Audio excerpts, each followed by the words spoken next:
Good day, everyone. Blessings. Namaste.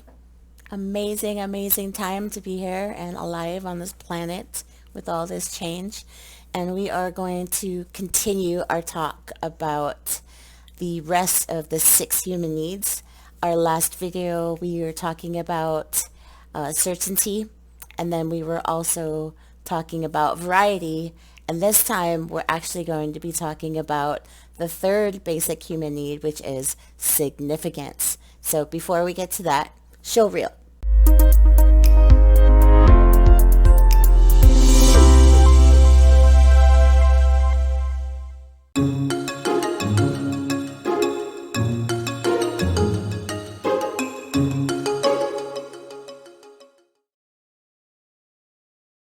Welcome back. Welcome back. First of all, I want to thank you for spending your time and your energy here with me and allowing me to talk to you about this really important topic, because we are really not going to understand what motivates choice, what motivates change, and it will be really helpful for you to be able to identify these things in other people. And the best way to do it is to figure out what need is actually being met when people make specific decisions and specific choices. So in this second episode of the Six Human Needs, we're actually talking about certainty. I'm sorry, we're actually talking about significance, which is certain that every human person needs it. But when we're talking about a human need, what do we mean by significance? So it's really important for all of us to feel special, to feel needed, to feel important, to feel unique, right? And this is significance. But every person fulfills that need in a different way. Whereas some people feel the need of significance with material things, with having things, with being able to purchase items, maybe, a nice car, a very nice wardrobe, maybe they collect shoes, whatever it is, this materialistic thing actually provides for them some kind of significance, proof that they exist, proof that they are significant in some way, that they've been able to collect those kinds of material needs. And sometimes significance is not material. Sometimes significance is an achievement.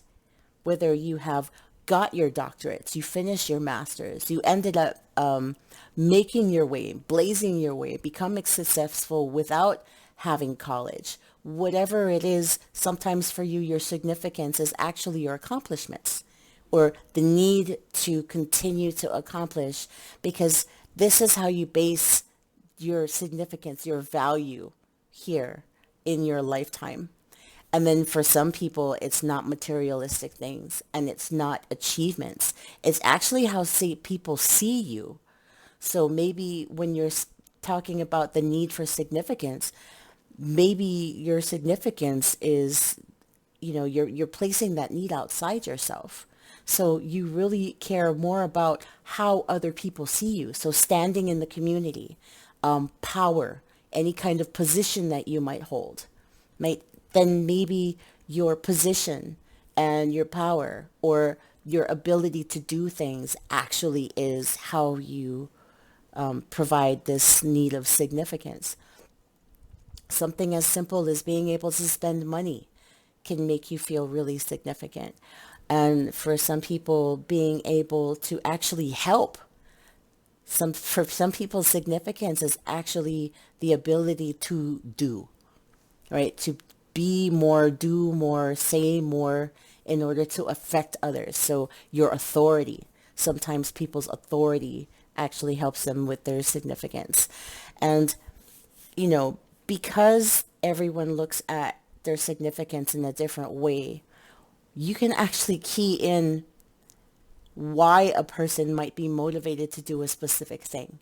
So if you know someone that is always, they have like an entire closet full of clothes. but they're always going to try the newest and the best and the greatest, the newest jacket, the newest Coach bag. They have to have the newest Italian shoes that just came out. It's, you might think that they're being materialistic. You might think that, oh gosh, she's being so not good with her money, or, he keeps buying stuff that he doesn't need. But really, if that person's idea of creating significance in their life means to be able to purchase those things, a physical representation that they are significant, that is a motivating reason for why they're doing those things. This is why learning about the six human needs is so important.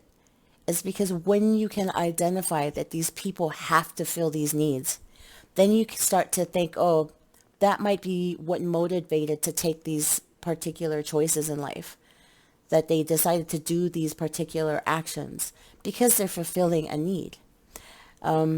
So as an example, where sometimes significance in a family is whoever makes the money, right? Sometimes the significance is whoever runs the house. So it really depends on what position you see, how you place yourself in the world, what makes you feel and look important, what makes you unique. If you think having the newest and greatest shoes makes you unique, then it does, right? No matter what it is, when you're looking at your perception of anything, if that's the way you think you are, or that's the way you think it is, then you're right. Even if you're wrong, you're right, because that's your perception. That's what you see yourself as, and that's you trying to fulfill a need, completely natural need. A lot of times people might kind of go to extremes in any of these needs, and they might be motivated to take specific actions that are not healthy for them, that are destructive to themselves and others. And it's important for us to remember that anything that we do, everything that we do is to fulfill one of these needs. So let's go deeper into significance, right? Significance in materialistic things, significance in authority, significance in achievement actually really goes way back to when you were younger, way back when you were younger. If you can recollect, like the earliest memory that you have, right? Earliest memory that you have prior to the world smacking you in the face. So prior to any kind of trauma, prior to any kind of obstacles or hardships, before you might have been forced to change or develop certain skills because you needed to achieve something, or you wanted to receive recognition. This is where significance comes in, right? Or you had to change because you were in survival mode. Maybe things weren't the greatest for you when you were growing up, right? And you weren't able to fully develop a sense of the self, and now you have to develop the strengths in order to survive, right?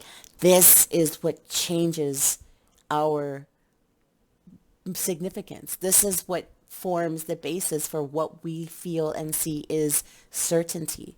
This is how we validate ourselves. This is how we build the structure, and it's our motivators. It's like what motivates us as we get older. It's very interesting that if you remember how your decision-making skills were, the things that you liked, the things that you enjoyed, the person that you were prior to having to change because of what has happened in your life as you grew up, you'll see that the person that you started off with, that's what we call our core. So in the beginning, you had this personality, this core, who you really were, without any kind of influence whatsoever. And everyone usually establishes this by the age of 2. So who you really are. Are you the peacekeeper, right? Are you the go-getter? Are you the one who is totally leader, forward all the way, red colored? If you want to get from A to B, I can tell you how to get there. Are you the justice warrior? right? Are you very emotional and sensitive? Are you morally set before you even knew what morals were, right? This is actually the core of a person. And as we experience life and things happen to us that force us to have to make changes, then our strengths and our limitations, they change. And when we those change, the way we need to fulfill these human needs changes too. So when you're looking at all of that and the decisions that we start to make on a daily basis, even the decisions that might not be the best for us, we always have to remember that we're doing these because we can only work with the toolbox that we have. You only know what you know. You don't know what you don't know. You can only operate with what you have. And then as you experience different things, you might add to your toolbox. Things might change. You might earn and develop a whole bunch of strengths. But because you're moving away from who you were before, you're also going to develop a bunch of those limitations too. So looking at how you used to be and what had forced you to change up until this point, all the way down to the earliest portion of your life, this is where the significance part comes in. Okay, I'm just going to say it because I'm going to get real. I'm a child of divorced parents. They got divorced when I was very young, and I was 6. My sister was 4, and my brother had just been born. Like my mother had just come back from the hospital, had my brother when my parents finally decided that, it was not going to work out. And I came from a childhood where, because we had been abandoned, my mom had no work skills. She was a housewife. She didn't have any additional education. There was no other means of income or skills that she had where she could go straight into the workforce. We were young, so there was no way for her to be able to afford or get childcare. But she did it. We made it through. But because of what developed when I was younger, certain behaviors for significance changed because we had been abandoned and because we're like on survival mode now instead of being the person who is really being able to be intimate and form intimate relationships, be close with people, the justice warrior over here, right? To be able to be empathetic and connect with people had changed because we had to. So a lot of strengths that I didn't have before had to develop. I had to become significant in the way of becoming an authority somehow. I spent a lot of time in the library. I spent a lot of time learning. How can I do this? Because we had to do everything on our own. How do I fix these things? Because no one was there to fulfill that. Right? How else can we stretch out a dollar? How do we use recycle things? How can we repurpose things?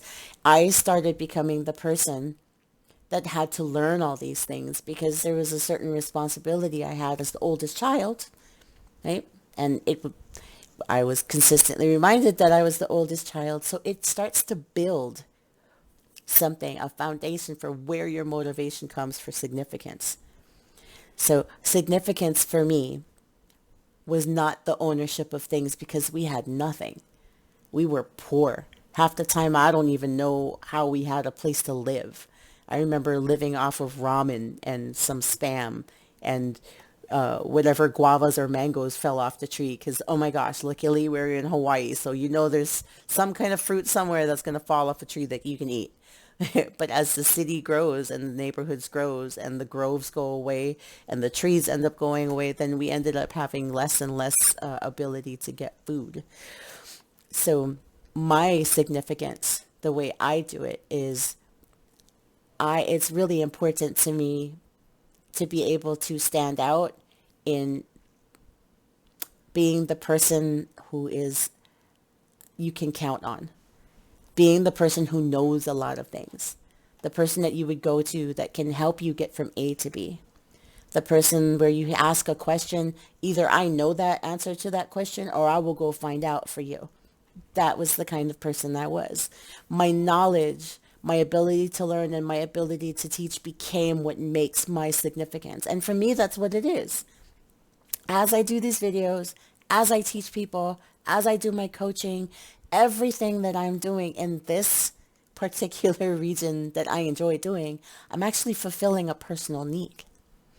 Now, the one thing you want to avoid when you're identifying significance, right, is to think that somehow this is selfish and that fulfilling a personal need is selfish. I want to remind everybody out there, all of you, I want to remind you that without you, there is no life. Without you, there is no experience. So think about that.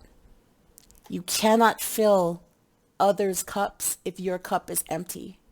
So it is very important that you do fulfill your needs in a healthy way and be able to identify those needs so that you can get them met in the proper way. So I don't want you to think that taking care of yourself is being selfish at all, because it's not.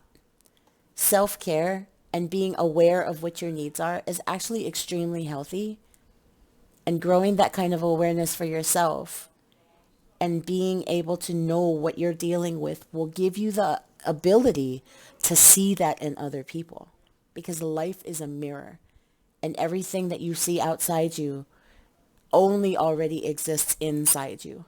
So if you can't identify things about yourself, you will not be able to identify things about other people. And if you can't grow your own self-awareness, you won't be able to fully be able to connect with other people that are around you all the time, because everything starts from inside. So I hope that this video was helpful for you in some way. If you connected with this at all, please leave me a positive comment down below. If you have any questions, I love creating content for people who have specific questions. And like we just talked about, me being able to help and to educate and to be the person who is consistently learning, that is my way of filling the need of my significance. So you'd actually be doing me a solid. So if this is your first time seeing any of my videos, please don't forget to hit that subscribe button and ring that notification bell that lets you know when new videos are coming out for you. It is always my intention to create content to help you to become the best version of yourself, and so that you can find your happy no matter what that means for you. So be love, be kind, be light, and be awesome, and I will see you later.